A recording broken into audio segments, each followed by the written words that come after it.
ప్రధానమంత్రి నరేంద్ర మోడీ పిలుపు మేరకు దేశవ్యాప్తంగా నిర్వహిస్తున్న హర్ ఘర్ తిరంగా కార్యక్రమంలో భాగంగా భారత సురక్షా సమితి కార్యాలయంపై శుక్రవారం జాతీయ జెండాను ఎగురవేశారు. భారత సురక్షా సమితి రాష్ట్ర ఉపాధ్యక్షులు ఏసీఎస్ రాజు ఆధ్వర్యంలో త్రివర్ణ పతాకాన్ని ఏర్పాటు చేసి దేశభక్తిని చాటారు. ఈ సందర్భంగా చిట్ల గంగాధర్, ఏసీఎస్ రాజు మాట్లాడుతూ ప్రధానమంత్రి నరేంద్ర మోడీ ఇచ్చిన హర్ ఘర్ తిరంగా పిలుపు దేశ ప్రజల్లో జాతీయ భావన, ఐక్యతను మరింత బలోపేతం చేస్తుందని అన్నారు. ఈ కార్యక్రమంలో భారత సురక్షా సమితి నాయకులు కౌన్సిలర్ అరవ లక్ష్మి, జిల్లా ప్రధాన కార్యదర్శి అక్కినపల్లి కాశీనాథం, జిల్లా కార్యదర్శి సింగం గంగాధర్, వేముల పోచమల్లు, ఎడమల వెంకటరెడ్డి, నరేంద్ర శ్రీనివాస్, వేముల దేవరాజం, గొల్లబల్లి సత్యనారాయణ, కేఆర్ కృష్ణ, గడుసు భూమన్న, చిలుక రాజన్న, బొందుకూరు శ్రీనివాస్, కొత్తకొండ బలన్న, బాషెట్టి దుబ్బరాజం తదితరులు పాల్గొన్నారు.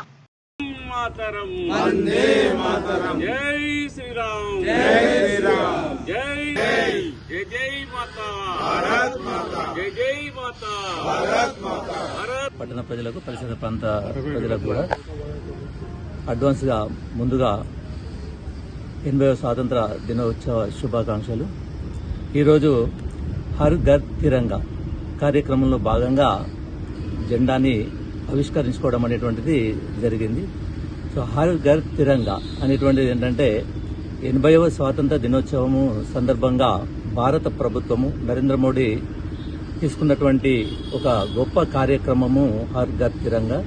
సో హర్ ఘర్ తిరంగా అనేటువంటిది ఏంటంటే హర్ ఘర్, ప్రతి ఇంటి పైన, ప్రతి ఇంటి ముందు ప్రతి పౌరుడు కూడా, భారతదేశంలో ప్రతి పౌరుడు కూడా జాతీయ జెండాను ఆవిష్కరించడం అనేటువంటి కార్యక్రమాన్ని భారత ప్రభుత్వం తీసుకోవడం జరిగింది. ఎందుకు అనంటే ప్రతి పౌరుని లోపల ఒక దేశభక్తిని, దేశం పట్ల భక్తిని మరియు జాతీయ పతాకం పట్ల గౌరవాన్ని పెంపొందించేటువంటి ప్రయత్నంలో భాగంగానే ఈ కార్యక్రమాన్ని తీసుకోవడం అనేటువంటిది జరిగింది. సో మనం జనరల్ గా మనకు దేశం లోపల అంటే మతపరంగా అనేక పండుగలు అనేటువంటివి అని ఉంటాయి. కానీ కులాలకు, మతాలకు, ప్రాంతాలకు అతీతంగా చేసుకునేటువంటి అందరూ కూడా, భారతీయులందరూ కూడా చేసుకునేటువంటి పండుగలు రెండే. ఒకటి 15th ఆగస్టు, రెండవది 26 జనవరి.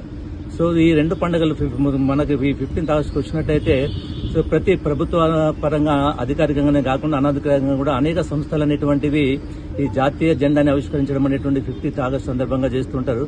కానీ సో ఆ జాతీయ పతాకం పట్ల ఒక గౌరవం అనేటువంటిది కానీ ఏదో మొక్కుబడిగా చేసినటువంటి విధంగా చేస్తుంటారు. సో దేశం పట్ల ఒక భక్తి భావన అనేటువంటిది సో కొరవడేటువంటి పరిస్థితులు. సో దాన్ని ఉద్దేశించే సో ఒక ఆ గౌరవాన్ని కల్పించేటువంటి ఉద్దేశంతో ఈ కార్యక్రమం చేపట్టడం జరిగింది.